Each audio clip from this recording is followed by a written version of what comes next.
Hello, story lovers. Welcome back to my channel, Madly in Love, part 315.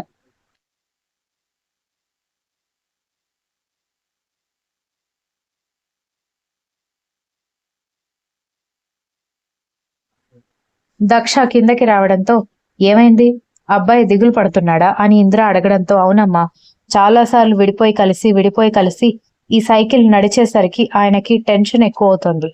ఎవరు ఏమన్నా నేను మీ దాన్ని మళ్ళీ మీ దగ్గరికి తిరిగి వస్తాను అని ధైర్యం చెప్పొస్తున్నాను అంది.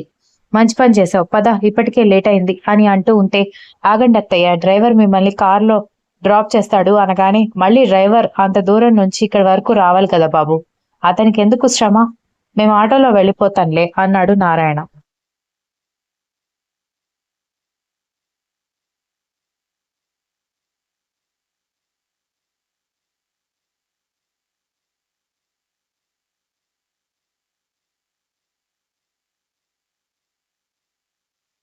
వద్దు మావయ్య, నవీన్ ప్రవీణ్ మీరు మాత్రమే ఉంటే అది వేరే విషయం, కానీ లేడీస్ కూడా ఉన్నారు కదా, ఈ టైంలో ఆటో సేఫ్టీ కాదు, కారులో వెళ్ళండి, ఏం కాదు, వాడికి సరిపోయేంత శాలరీ ఇస్తున్నాం అని విరాట్ చెప్పడంతో ఇక సరే అంటూ కారులో వెళ్ళిపోయారు.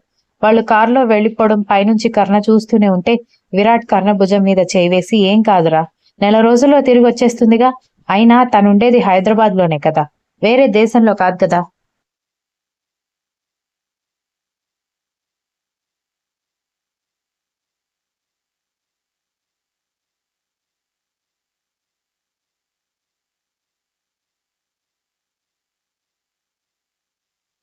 నీకెప్పుడు చూడాలనిపిస్తే అప్పుడు వెళ్ళి తనని బయటికి తీసుకెళ్లి ఆ రోజు టైం స్పెండ్ చేయండి.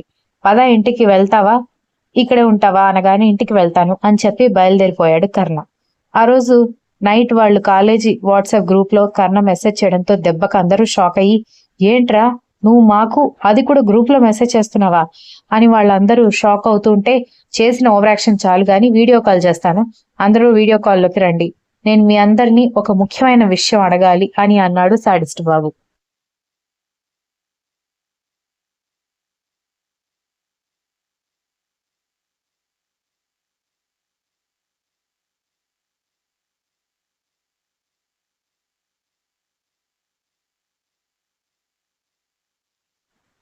దాంతో చాలా రిజర్వ్డ్ గా ఉండే కర్ణ మాట్లాడాలని అనేసరికి అందరూ తెగ క్యూరియాసిటీగా వీడియో కాల్లోకి రావడంతో అందరినీ గమనిస్తూ ఉంటే మమ్మల్ని చూసిన చాలు, నువ్వు అడగాలి అనుకున్నదేంటో అడుగు అని వాళ్ళందరూ అడిగారు.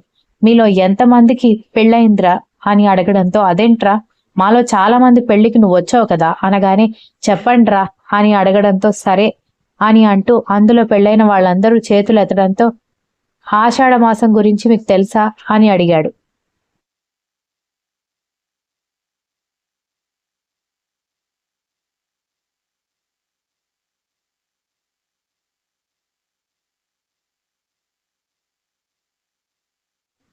తెలుసు, పెళ్ళైన కొత్తలో వస్తుంది, వైఫ్ హస్బెండ్ అప్పుడు కలిసి ఉండకూడదు అనగానే అంటే మీ వైఫ్లు కూడా వెళ్ళిపోయారా అనగానే ప్రతి వైఫ్ వెళ్తుంది కదరా అని అన్నారు వాళ్ళు.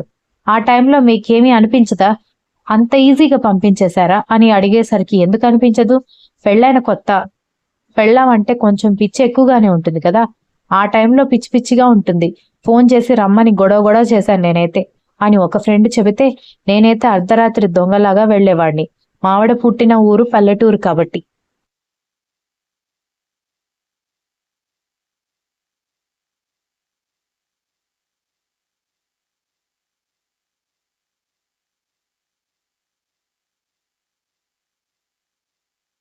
అక్కడ మొత్తం పెంకుటిళ్లు, గోడ దూకి తన రూమ్ కిటికీ దగ్గరికి వెళ్లి బయటికి రమ్మని పిలిచేవాణ్ణి అని ఒక ఫ్రెండ్ చెప్తే ఇంకొక ఫ్రెండ్ రోజు నైట్ వీడియో కాల్లో మాట్లాడుకునే వాళ్ళం అని చెప్పాడు.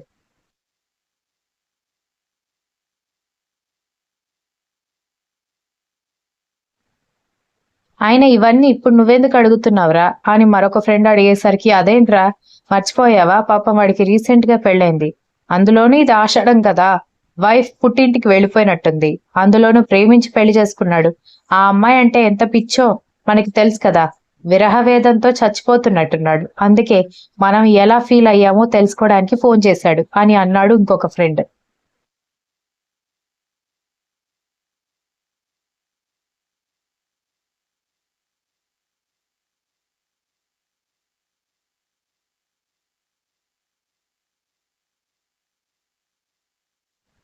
దాంతో నిజమే అని మిగిలిన వాళ్ళు కూడా నవ్వడంతో మూసుకొండ్రా అని అంటూ ఫోన్ కట్ చేసి దక్ష గురించి ఆలోచిస్తూ కూర్చుండిపోయాడు.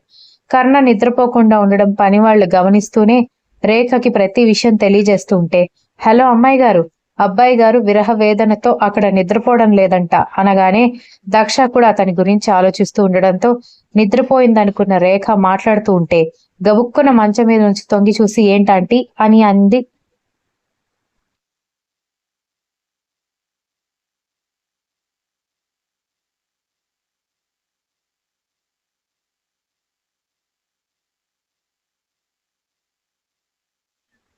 ఇప్పుడు టైం 1 గంట అవుతుందా, సార్ నిద్రపోకుండా తిరుగుతూనే ఉన్నారంట. జూనియర్ పని మనిషి చెప్తోంది అనగాని ఫోన్ చేసి పడుకోమని చెప్పనా అనగాని ఇప్పుడు నాకు పని వాళ్ళు మొత్తం చెప్తున్నారని తెలిస్తే వాళ్ళని తిడతారు, అవసరమా అని అంది. అది నిజమే, ఇప్పుడేం చేద్దాం ఆంటీ అని అడిగేసరికి చేసేదే ఉంది, ఆషాఢ మాసం త్వరగా గడిచిపోయేలా చేయి స్వామి అని ఆ దేవుణ్ణి వేడుకోవడం మాత్రమే మిగిలింది అని రేఖ పైకి చూపిస్తూ చెప్పడంతో దక్ష నీరసంగా కూర్చుంటే చూస్తుంటే నువ్వు కూడా సార్ని బాగా మిస్ అవుతున్నట్టున్నావు అంది.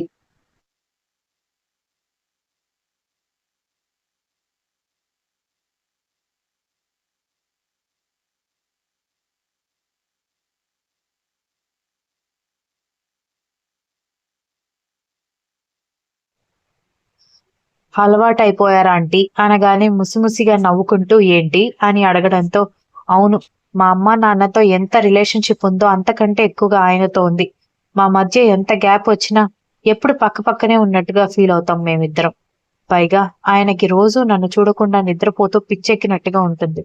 పెళ్ళైన తర్వాత అదొక అలవాటు చేసుకున్నాడు, అందుకే నిద్ర పట్టడం లేదనుకుంటా అని అంది దక్ష.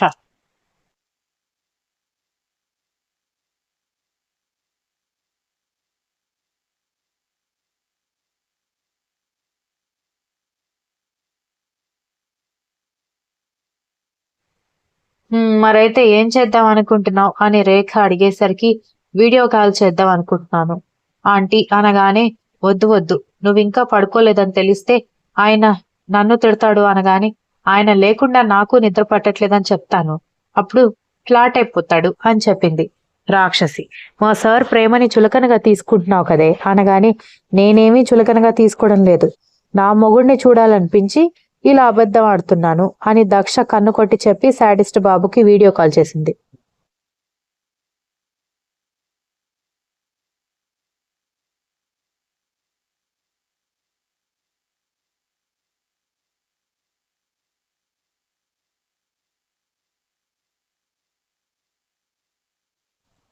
ఆమె గురించి ఆలోచిస్తూ బాల్కనీలో అటూ ఇటూ తిరుగుతున్న శాడిస్ట్ బాబు మొదటి 2-3 సార్లు కాల్ రిసీవ్ చేసుకోకపోయినా అది ఆగకుండా మోగుతూనే ఉండేసరికి ఈ టైంలో ఎవడు అని అనుకుంటూ కోపంగా బెడ్రూమ్లోకి వచ్చేసరికి దక్ష అందమైన డీపీతో వీడియో కాల్ స్క్రోల్ అవుతూ కనిపించింది.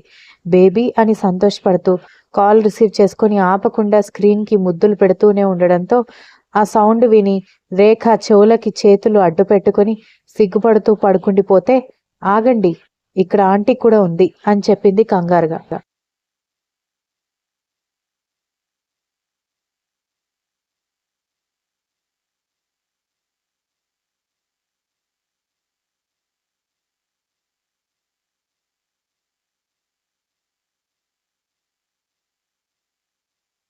చాలాసేపటికి తనను తాను సముదాయించుకుని ఏంటి ఈ టైంలో ఫోన్ చేశావు, ఇంకా ఎందుకు పడుకోలేదు అనగానే మూతి ముద్దుగా ముడుచుకుని నిద్ర పట్టడం లేదండి, రోజు మిమ్మల్ని చూసేదాన్ని కదా అని అంది.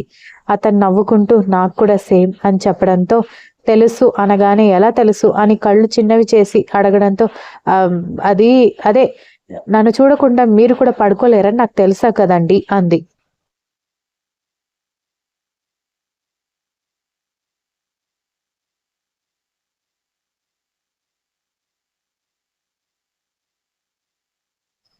అవును అని బెంగగా మరొకసారి ముద్దు పెట్టబోతుంటే ఆగండి, ముందు మాట్లాడండి అని చెప్పడంతో ఆమెతో అటు ఇటు తిరుగుతూ 2 గంటల వరకు మాట్లాడాడు. Continuous. If you like the story please like, share, comment and don't forget to subscribe.